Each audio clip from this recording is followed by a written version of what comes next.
You ready? Let's do the thing. All right. Hello and welcome to Breaking Geek Radio, the podcast, the premier flagship and international podcast of LRM Online. I'm your host, Brendan Jones, and on this week's episode, it's a classic stack. It's just me and Nick Dahl. Nick, what's going on? Not much. I'm excited to do the show. How you doing? I'm good. I'm tired. It's Friday. I'm glad it's Friday. So maybe I'll get some rest. I don't know. I've got some work I got to do.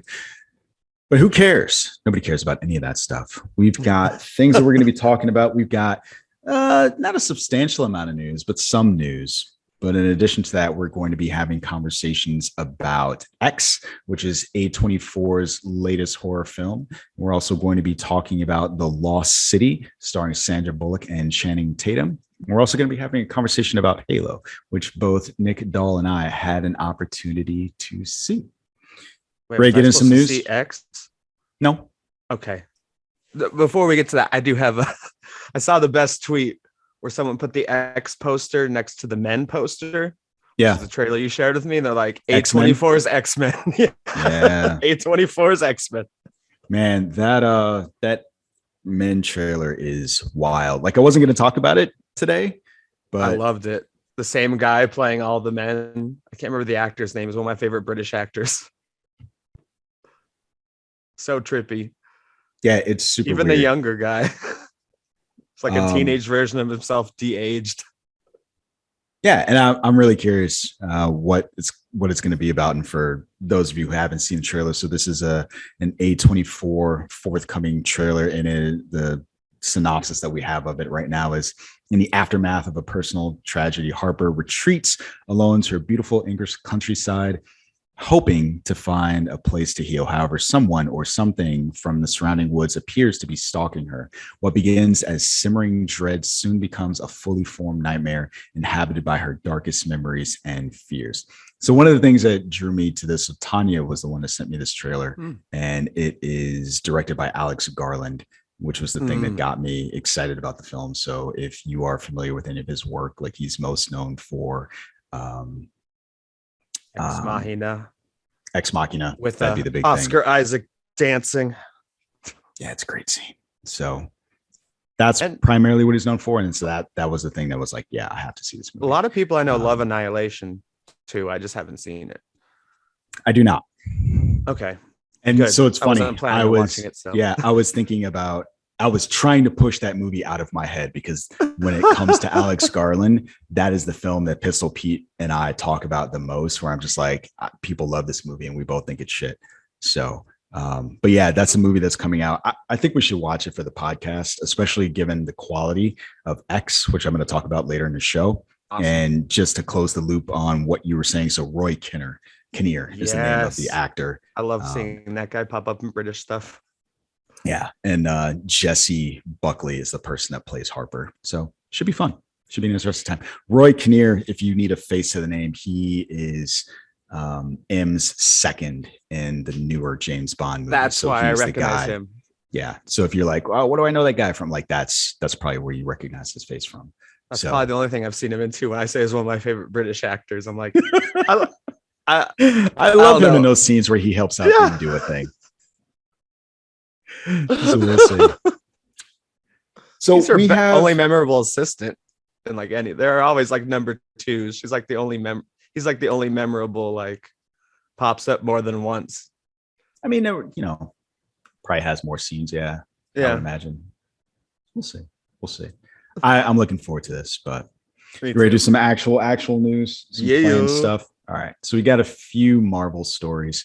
A bunch of them, a couple of them relate to Doctor Strange 2, and probably the biggest one that should not be a surprise to anyone is the fact that we're not going to see a season 2 of WandaVision.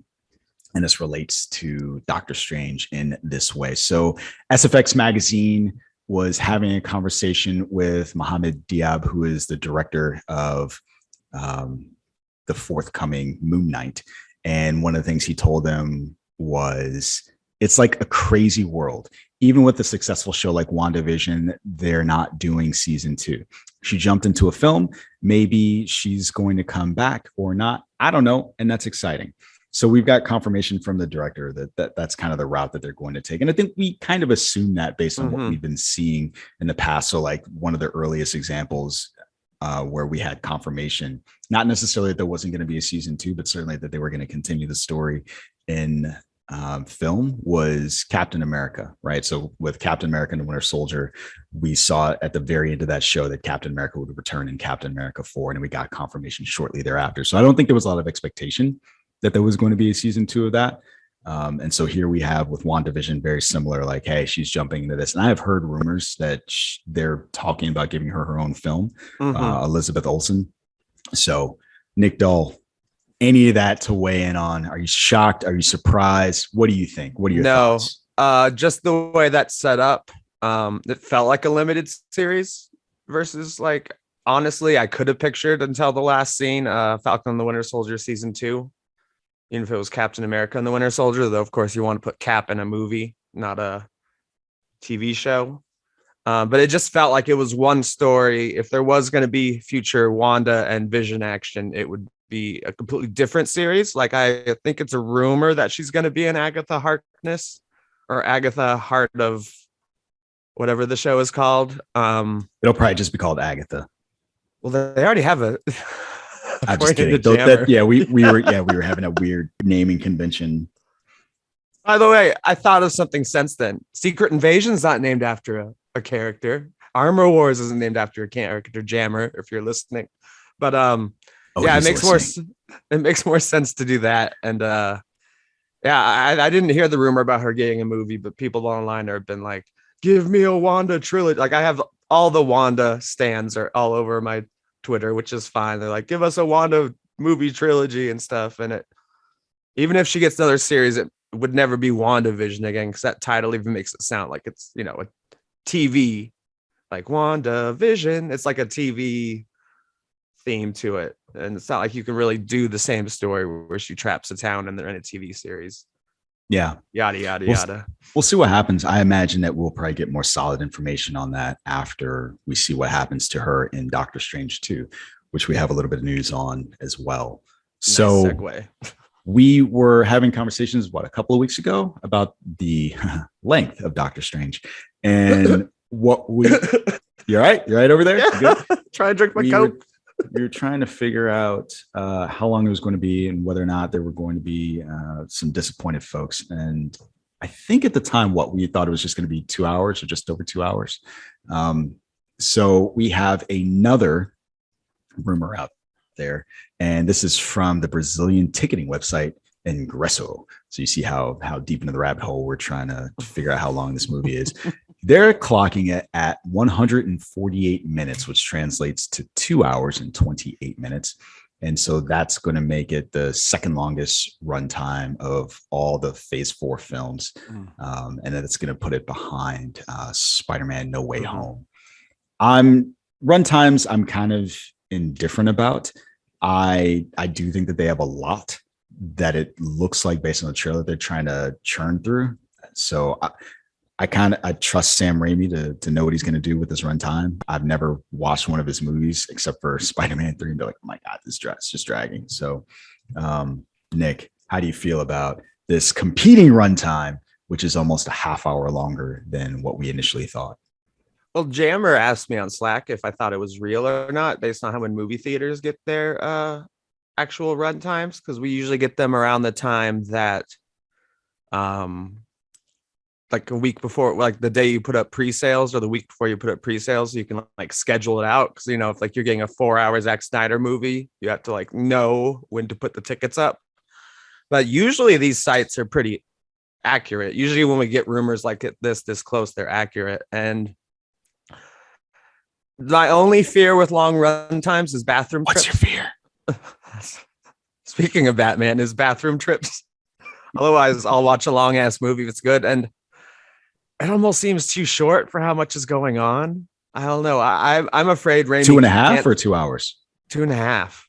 Because really? There's so much going on. And that's my main fear. My main fear about No Way Home is the same as this, where it's like, can they pull off the balance? Like, regardless of the runtime of all they're trying to do. And that's what bothers me, is that I think that was Spider-Man 3's biggest weakness, was not that it dragged, it's that Raimi wasn't able to balance the characters in a way that was good, versus like the Batman gives you 4 villains almost. And, you know, John Watts and the writers were able to make multiple Spider-Man villains work, even in Homecoming, where Vulture's your focus, but you still get some Scorpion and some Shocker, I'm the Shocker, and like Tinkerer and stuff. Right. Whereas like when Sam Raimi tried to balance 3, it just blew up in his face. Okay. But yeah, I'm down with long movies. Take. Yeah. So since you brought up the Batman, let's jump into some DC news. We've got 2 Batman stories this week. One of them is related to Paul Dano's Riddler. So it's the shorter of the 2, probably. So let's jump into that. Apparently, there is a new Riddler comic book coming out. It's going to hit store shelves in October, and it's going to be called Riddler Year One. The interesting thing about this story is that it's actually going to be written by Paul Dano. And I think that's probably the most interesting thing about this. And one of the things I don't think we talked about as it relates to this movie, like there was one of the scenes that he wanted to have 200 takes of just to make sure that he got it right. And I think it might have been the cell phone scene where he was addressing his folks. I'm just talking out of my ass right now. I think that's the scene. That's a great scene. While you react, I'm going to double check that. But what do you think about that? Are you excited? Are you going to read this comic book? Are you interested in seeing what's happening with a Riddler Year One? I will get my hands on at least a digital copy when it comes out because I'm interested. I'm assuming it's canon if they're letting it happen. And that actually doesn't bother me. That's being written by the actor, because obviously the actor, especially one like Paul Dano, tries to get into the character's head. It's almost like he knows just as much about the Riddler as the writers and the director do. Uh-huh. In fact, Danny DeVito recently wrote a Penguin comic, I think as recently as this year, maybe the end of last year. But I don't know how much story is there. Like someone joked, what is it? Is it going to be about him getting 500 followers?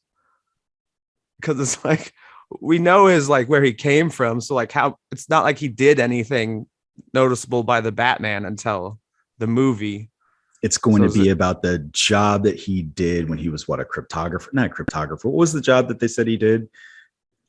Do you remember? Forgot. Isn't he just like an accountant or something stupid when they finally figure out forensic his real accountant? identity? We'll go with that. He was a forensic accountant. And you know what? He just snapped one day. That's what happened. That's what we're going to see. So it'll be a bunch of boring working at his job, and then he snaps. That's right. It's like to be continued in the Batman. In the Batman. It's going to be falling down, like set in Gotham. And if you remember that movie from the 90s. That happened.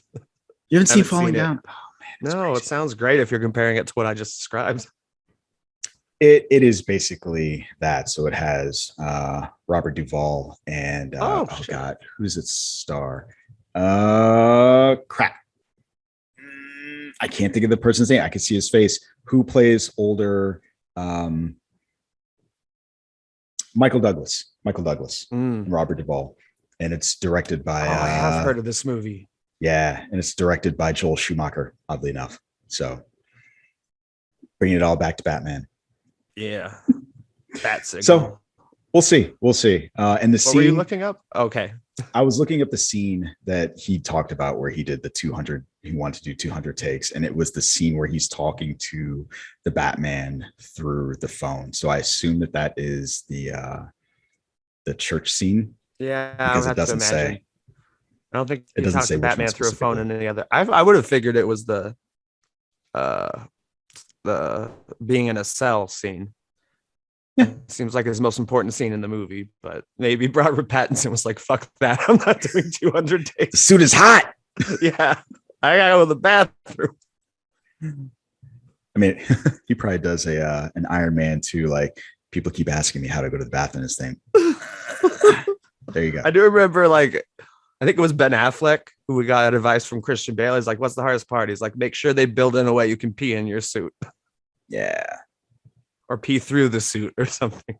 Just a catheter. I mean, we can do it in spacesuits. I'm sure they've figured out a way. They figured out a way. Such a terrible image. But speaking of, a bunch of takes, we had a conversation a couple of weeks ago about multiple scenes with the Joker getting cut out of this film. And we just actually got to see them, which I'm kind of surprised, right? normally a lot of these scenes are reserved for the DVD or something like that, or released around the time that the film goes to streaming, certainly after a bunch of people have seen it. But it seems like Warner Brothers is interested in keeping the hype machine going as it relates to the Batman. And they released the Joker scene with Barry Keoghan. And so this is a very Silence of the Lambsy scene where we get to see him in full makeup, sort of, through a very, there's lots of blur, like camera blur. So it's hard to see him. But what you can see is very sickly looking skin. And so we had a conversation about that. Nick, you posted the quote, and this is a quote from IGN where Matt Reeves said he's got a congenital skin disease. He can never stop smiling. And it made Mike and I think about, I was talking about The Elephant Man because I love David Lynch. And I was like, well, maybe there's something here where it's not something where he fell into a vat of chemicals, or it's not the Nolan thing where he has those scars and we don't know where they came from. There's a little bit more to the quote, but it's just the idea of like, what would this do to a person? So Nick, what do you think of either the scene or what they have described, how they're going to portray the Joker? You sad we didn't get to see it in the actual film. The scene was absolutely amazing. I even missed the best line the first time I watched it, where he gives him the paper. He's like, first anniversary paper. Yeah, I missed that line the first time. Yeah, I thought about you. But that's a great scene. And Droog, whatever his character's name is, and I don't know the actor's name. You just said it, but I can never pronounce that. From Eternals is so good as the Joker. But at the same time, I'm glad they cut it, because it kind of gives away some stuff earlier than you figured out in the movie. Yeah. Like his obsession with Batman, and even the fact that he's been probably his entire life. Didn't he have some line about people like stealing his lunch money or something? Like referencing the fact that he's been upset since a kid his entire life. Yeah, like this is all personal. Yes. So he just talks about the fact that this is something that's been going on his whole life, and he feels very personally connected to these murders. But I mean, so I'm glad it was cut for those reasons, and I still don't want to see him show up until a main villain, until maybe you do like one with a bunch of villains escaping in the third one. But I love the scene. I like that I even had the music and everything, which means it was cut like the very last minute, because it's also cut really well, and it beautifully shot. You don't actually see his whole face in one shot. Someone stitched together shots to give his whole face at once, because there's always something in the way of his lower upper face. And I love the design. I honestly, before I read the skin thing, I just thought, since Batman's been Vengeance his first 2 years, that was Batman did that damage to him before throwing him away in Arkham. Oh, be careful. You're getting very close to Jared Leto Joker damaged. Yeah, but different, because Jared Leto Joker looks fine except for the tattoos. And people are saying people are saying he looks too much like, he sounds too much like Heath Ledger's Joker. After watching it multiple times, I completely disagree. There's some similarities there, but I don't think he's just kind of doing an amount. I don't know. He's honoring it, but he's not like copying it, I would say. I think there's just as much Leto in there, or Leto is even closer to Heath Ledger's voice than this guy is. I don't know. I agree with a lot of what you said. I thought that it was well done. I don't think it adds anything to the story. And no, I had this conversation with a friend yesterday where we were just trying to figure out who wanted this in the film. And I hope that it was Reeves who developed this story and was like, this also doesn't work. And I would like that if the studio just had nothing to do with either putting him in or taking that out. So, but other than that, the other thing is, I don't know that I was enthralled with this particular version of the Joker. And I know it's a relatively short scene. Mm-hmm. but the voice didn't do much for me. And I don't know that I'm feeling the basically leper angle, but we'll see, right? Like, I don't know what it is until I get an entire movie, and I'm willing to allow a visionary director or whoever writer to do their thing and then judge based on that, which we'll get more into that when we talk about Halo. Oh, but, God. Well, so I'm gonna bring in the gamer perspective. Okay, so good. We'll see. Actually, let's talk about it now. Let's talk about it. We come from two different perspectives. I have never, I didn't even, when I was commenting on it on Slack, I didn't even know the name of the Covenant yet, because I haven't gotten to the scene where they were named. That's how little I know about Halo. Like, I remembered, I'm like, oh yeah, I knew that name, but yeah, I was like, the aliens. Well, and so it's kind of funny right now. So you, as someone who didn't play any of the Halo games, it seems like there are a lot of people that wanted this to be a cookie cutter from game to screen adaptation. Right now, we've got a split on Rotten Tomatoes. It is 67% from the users and 58% from the critics. So they weren't feeling it. The critics. You said you agree with the critics? I almost agree with the critics more. Yeah. It's based on the quality of it. I still enjoyed it, but it definitely strikes me as something like, hey, you gave a fan film a couple hundred extra $1,000. That's the vibe that I got from this. And before we get too much into actually reviewing or doing impressions of the episode, one of the things that kind of strikes me as insane about this is Microsoft is a multi-billion-dollar corporate empire. This is arguably their biggest franchise. And I find it fascinating that there is no synergy, no effort to make any kind of transmedia strategy for this game. You just launched Halo Infinite last fall. Wasn't that long ago. And now you have a property that has taken you 17 years to bring to the screen. And you've done nothing to tie those things together to get either fan base excited about it. There should be some in-game tie-in. There should be something that, like, Fortnite should not be the model for this. But every time there's a movie or something like that, we've been getting pelted with Doctor Strange trailers for a little while now. Doctor Strange is in Fortnite, right? There's some connective tissue between folks who are going to be into this that are going to want to watch that. And so I the appreciate Emperor's that. speech is in Fortnite, not the movie. Like, the dead speaks. Remember, Yeah. it's like the first line. Like, that is in that. You got to experience that in Fortnite. I read what he actually says. It's like, whoa. Yeah, and you've got those characters from Star Wars in there.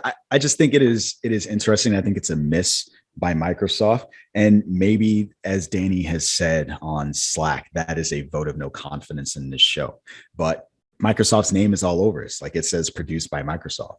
So we'll see. What did you think about it overall? Being not familiar with any of it at all. Well, first I'll say it was a shock to go from a super good special effects show like Picard and immediately jump into Halo, where a lot of the CGI looked unfinished. Like, whenever you see the Covenant, they're wearing like armor, but it's not reflecting anything. It's not lit the same way as everyone else is lit. It looks like they're just plopped into the scene without even the most basic special effects they can show you on Corridor Crew. And someone, I didn't even notice this, someone shared a clip of the gun just being kicked through the sand, and like the sand isn't moving and the gun has no reflection. They're like, how nice. It was so nice for them to let George Lucas work on the VFX in the show. Because that's actually, watching it, I was like, this reminds me of episode 1 special effects. Okay. I thought that while watching. As far as the story, I like it. I like the end. If we're not doing, I won't say any spoilers. I like where it's headed. It actually reminds me of the Mandalorian. Yeah. In more way than one. It is weird that he takes off his helmet. This isn't a spoiler. Everyone knows that, but it's kind of a welcome thing. Like, because I don't need to watch the Mandalorian again. But even like the fight scene, which it opens with, I'm like, this is too long. Like, yeah. I'm losing interest in the fight scene, and I think the plot stuff was more interesting, but I don't I don't even know if it's from the games or not. I didn't understand the politics of the world right at all. Like the propaganda against who and who's controlling what. And there's a woman in charge of the covenant, a human in charge of the covenant. And like, what the fuck's going on? But hopefully I'll get more of the world. And I like the direction it's heading, which is kind of a Mandalorian Mission Impossible direction where it's like, I'm on my own. Yeah. I find that of the things that they did, I hate the fact that there's a human in the covenant the most. Like, actually hate. I find like there's just no reason for it. The rest of it, like I said before, I'm really willing to let them move away from the source material because you don't want a cookie cutter. I don't want it to be cookie cutter. It would be nice to be surprised by some stuff.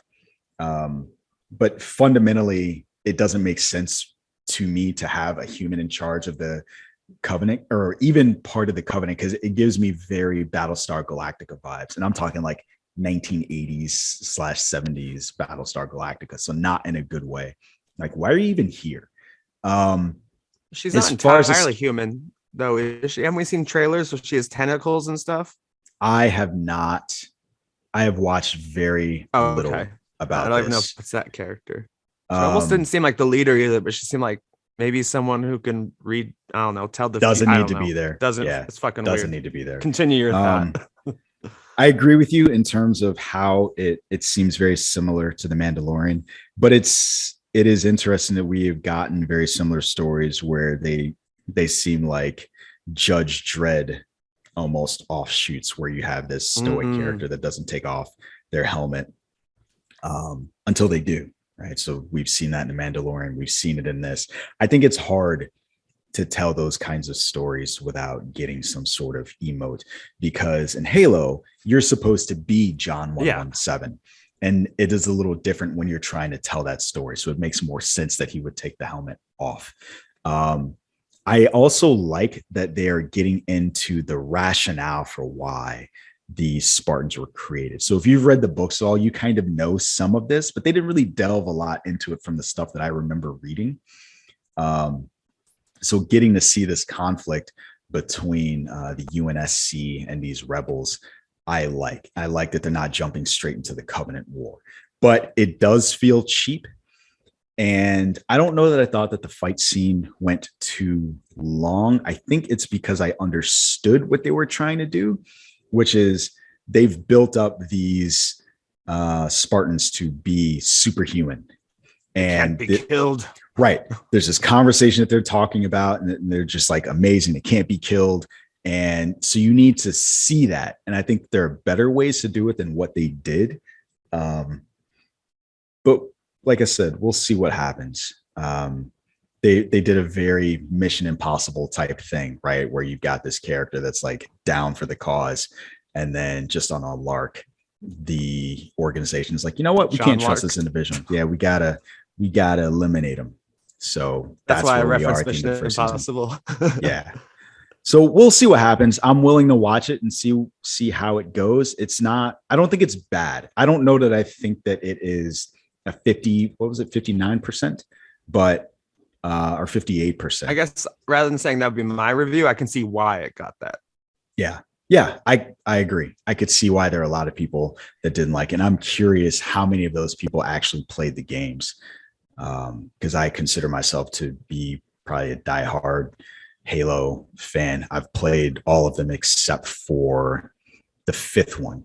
I skipped that one. I don't think I had a Xbox at the time. I might have just been so pissed off at the Master Chief Collection. I don't recall. There was a reason. There was a reason I skipped it. But we'll see. We'll see what happens going forward. Hopefully it gets better.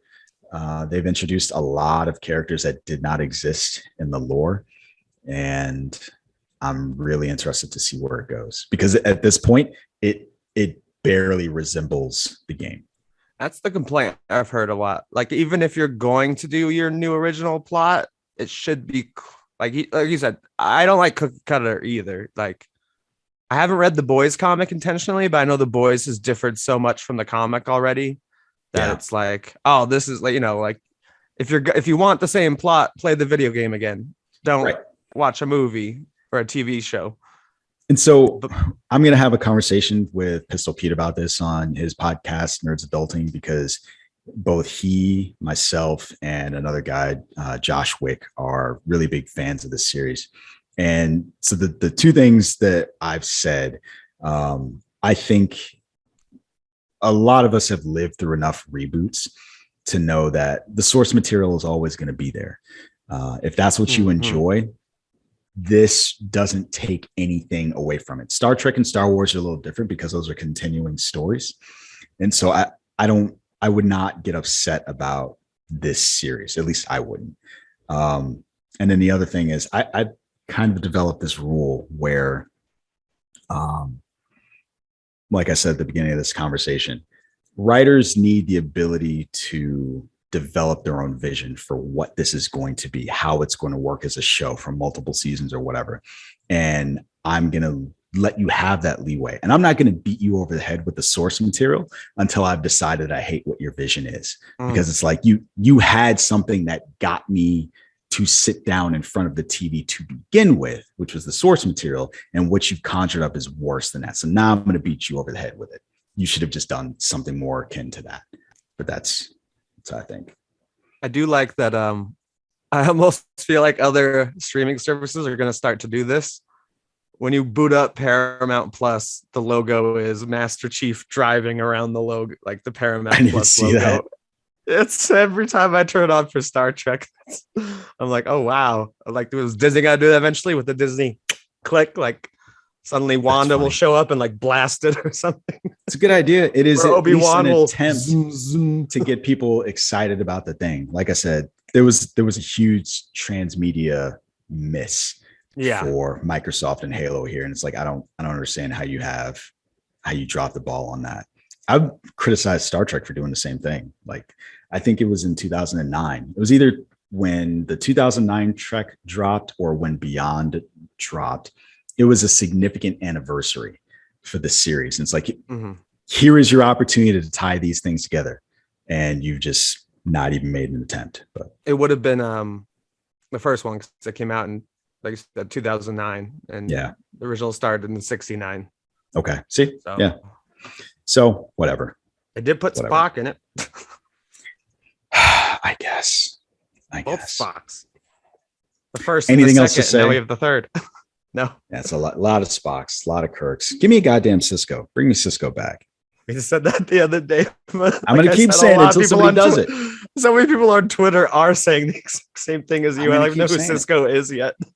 Listen, we've got multiple Kirks, multiple Spocks. Janeway is back.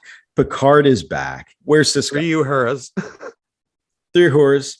And I'm only talking about it from the perspective of like, okay, so I shouldn't have said Spock, but we've got multiple captains, right? Multiple Pikes, multiple Kirks. Janeway's back. Picard is back. Give me Cisco. Who is Cisco, by the way? Is he a captain? Yeah. Well, he started out as commander, but Avery Brooks. He is the guy who is in charge of Deep Space Nine. Okay, that's what I thought. I was going to say, is it Deep Space Nine? Deep Space Nine. DS9. But yeah. That's actually the top of my list for the Star Trek shows to watch. People tell me that's one of the best. I love it. I'm curious what you'll think of it coming to it new, but it is my favorite. I think Danny said that it was his favorite as well. Yeah, a lot of people online are like, Deep Space Nine. That's right. That's right. You ready to move on from Halo? So we're gonna leave space to go talk about some other stuff. I don't have a lot of other news. There was a couple other things that happened. There was the fact that Christopher Lloyd has been cast in Mandalorian season 3. So we're going to move on from Halo to bring up the Mandalorian, which is very similar, but there wasn't a lot of news. Yeah. But we don't know anything about that role. Right. So they're keeping the details of that under wraps. And we don't even have a date for the next season of the Mandalorian. So it's kind of like this thing happened. Hopefully he lives long enough to shoot it because he looks super old. God damn, aren't you grim? I don't know. We lost William Hurt, who wasn't that old.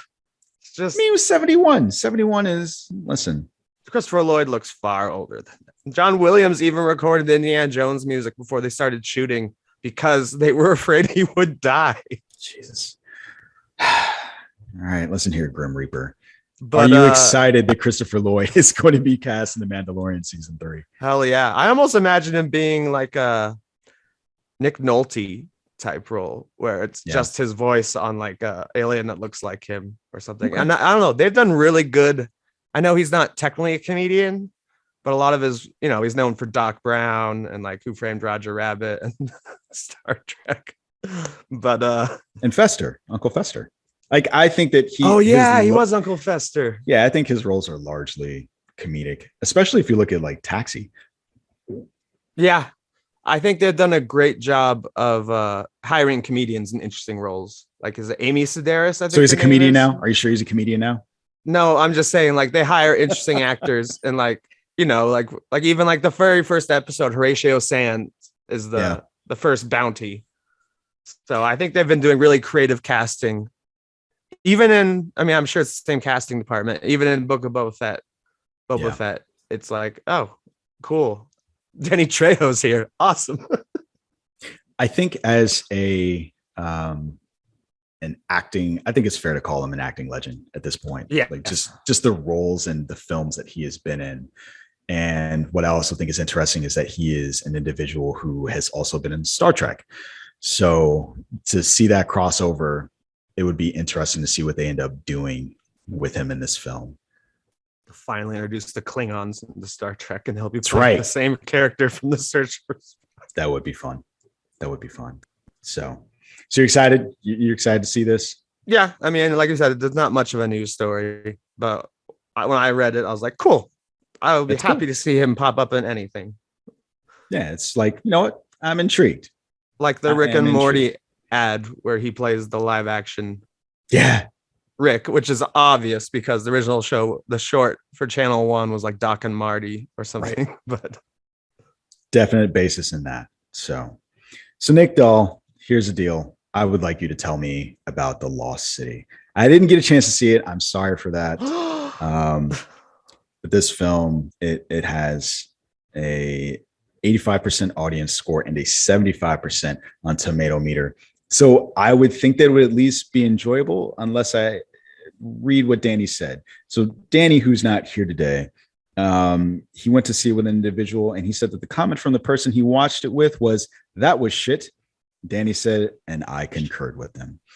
That will be my Twitter review for the show tonight. Fortunately, he couldn't join us, but he is here in Twitter spirit. Nick Dahl, do you concur or not? I do not concur. You do not concur. Okay. So do you think you are closer to the 75 or do you think you're closer to the 85? 85. Oh, wow.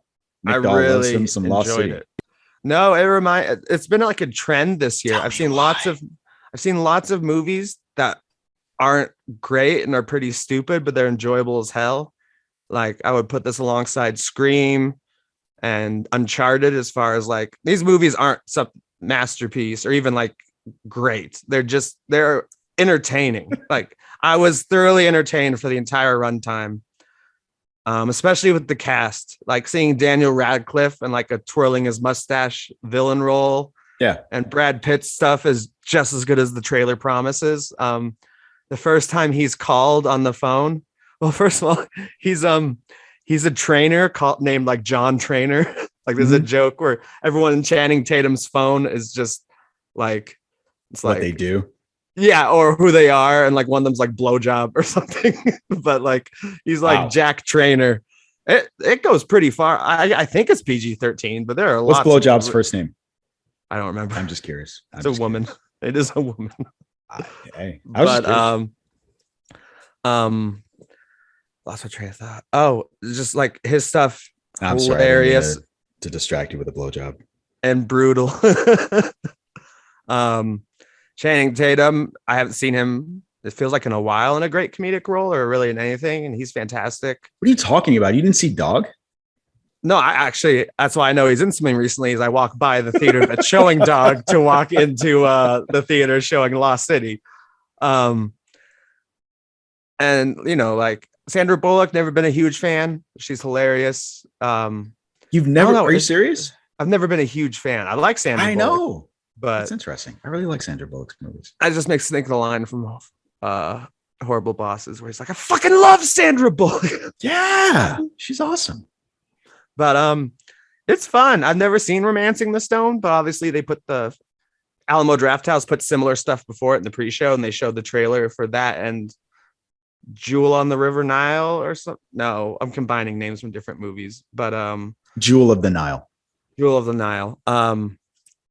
It's I don't know. It's very much is a romantic comedy where the women in the theater were laughing as hard as I were, and the guys were kind of silent. But it's just funny, and I don't know. I enjoyed the chemistry and like just the plot's ridiculous. She's a author of romance novels who gets kidnapped by Daniel Radcliffe, who's like the son of a wealthy person whose younger brother got the company, but sells lots of money, and his interest is to have like rare artifacts and stuff. He kidnaps her, and then because her husband was an archaeologist and she studied that stuff, so he noticed in her book about the same island and town, and the lost city of D is the book she wrote. And she actually knows how to translate the language on the island, which is why he kidnaps a romance author. And then Channing Tatum, who is just the guy who he thinks he's Dash, but he just is the cover model. Right. And there's got to be an Arrested Development reference. There's a scene where he's dancing to the final countdown, very much like Job, except for the night, in like a big white puffy shirt. And he's like, I don't know. There's a few direct references to other stuff, including Indiana Jones. But okay. He goes to rescue her, and of course, to help him, he calls Jack Trainer, who's like former special ops or something. And on the phone call, when he calls him, I meant to say this earlier, you can hear him eating 3 different types of food because it's Brad Pitt. He starts just like Fight Club, where he's eating chips, and then you can like hear him biting into an apple. And the first time you see him on screen, he's eating something. So it's very self-aware. And a lot of movies compare themselves to Indiana Jones, or at least the critics do. This felt, I mean, obviously it's a comedy. This felt more like Indiana Jones than like Uncharted or Tomb Raider or why? Just kind of the steps they follow, and like there's not really any booby traps, but like kind of the clues. I mean, most of it they're lost in the jungle and they're just trying to get home, but at a certain point she decides, oh, we're so close, we could actually find this artifact. Okay. So, and like, like cave splunking and the funniest deaths, and just like it's a well-written comedy. I think not great, but just like Uncharted, I was entertained. I don't see a need for a sequel to this. I'd rather watch an Uncharted sequel, which is going to happen, or Scream 6, which is going to happen. But yeah, I enjoyed it. I was not upset. Obviously, I didn't pay for it technically. I have the movie pass, so I am paying monthly, but not for this movie. But it wasn't like a Hobbs and not near a Hobbs and Shaw where I'm like, I want my time back. Also, I was like, okay, I had a good time. I recommended it to my parents. I'm like, when it hits Paramount Plus for free, which is crazy. Paramount's actually doing that. You can already watch Scream 5 and Jackass for free the same day they come out on Blu-ray or digital. But I was like, yeah, check it out when it comes out, parents. Okay. So what would be your final letter grade on this? B-, because I don't want to be too generous. Enjoyable, but not super well made. I mean, like, obviously it has many faults. It does drag in parts, and the plot's a little wonky, and the character development happens pretty quick, but very much a good popcorn movie. Like, just enjoyable. Like, just turn off your brain and be like, funny joke. So is Daniel Radcliffe, is he going to be Wolverine? I would still like that. You still want this that? Obviously is nothing like Wolverine role. He's a comedic role also, but I would take Daniel Radcliffe as Wolverine. I think he is the build and the acting chops. All right. What do you think about Daniel Radcliffe as Wolverine? I'm indifferent. I at this point, I just don't care. Right. Because we've had so many conversations about the X-Men and when are they going to be introduced in the MCU, and I just don't care anymore. Don't care. I just think it's interesting with Wolverine because it's such a hard thing to cast, like trying to recast Tony Stark eventually, which will happen. I think so. So I don't think it's that hard. Only because he's a legend, not because he was the perfect Wolverine. Sure. Like, but Hugh how many Jackman Marvel is, like, casting choices have you been like, nah, bro? None. That's right. There we go. Andrew Garfield. No. You know what I mean when I say Marvel. MCU. Yeah. Never Don't fucking had play a with problem. me. Don't fucking play with me, Nick. You know what I'm talking about. Not Sony. Not Sony. Because it shouldn't have been Tom Hardy. It should have been Michael C. Hall, who plays Dexter. Would have been the perfect fit. Eddie Brock. Whatever. That movie still would have been shit. I know. Anyway. Ready to move on? Yeah, I can't believe you didn't see it, bro. It looks like you chose X over. So it's not that I didn't. It's not that I couldn't. I'm sorry. It's not that I didn't. I couldn't. So the way that fair enough. I'm just films- giving you a hard time. Yeah. The way the movies worked out, it sucked. So I had something to do on Thursday night and I could not, there were no showtimes late enough for me to go see The Lost City. Oh. But X, the new A24 slasher film that had plenty of showtimes when I was available. And so there was a day, I think Wednesday, when I could go see it. And I did. So my Twitter review of this film that currently has a 75% from the audience score and a 96 from the critics. Wow. Yeah. Must be a good horror right? movie. The critics love it. Crazy. I think that it is, if you are looking for a, how can I put this? A well done slasher, like it's filmed really well, it's directed very well. If you're looking for basically like a classy slasher film, this is your movie. And that is a very strange thing to say because the plot revolves around some folks that are from Texas and they go down to some place down in I think it's in rural Texas still, and they shoot a porno. And so it's very strange to say like, this is a very classy horror film, but they're shooting a porno. It's a lot of fun. The deaths are very gory. They're well directed. They are surprising. They are, they're fun. And the themes that they talk about when it comes to youth and aging and things of that nature are really good. And so it's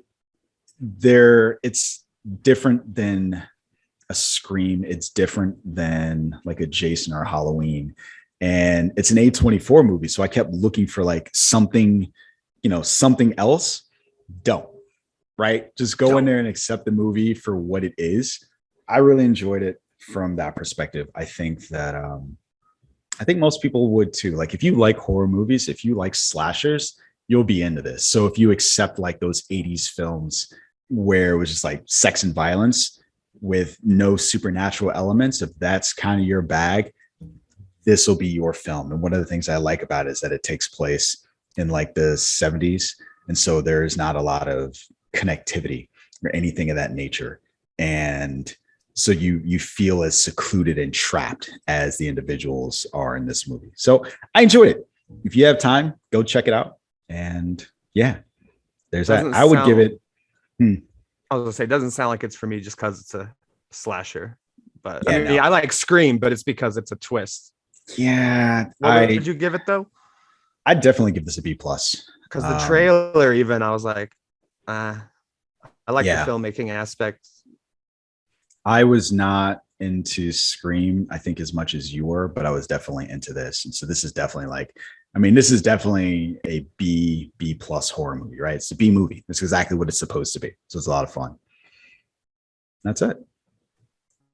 Yeah. I mean, as far as X, I didn't really even like the trailers, but I mean, because the old woman thing is what looked weird to me. I don't know how much that is the actual horror.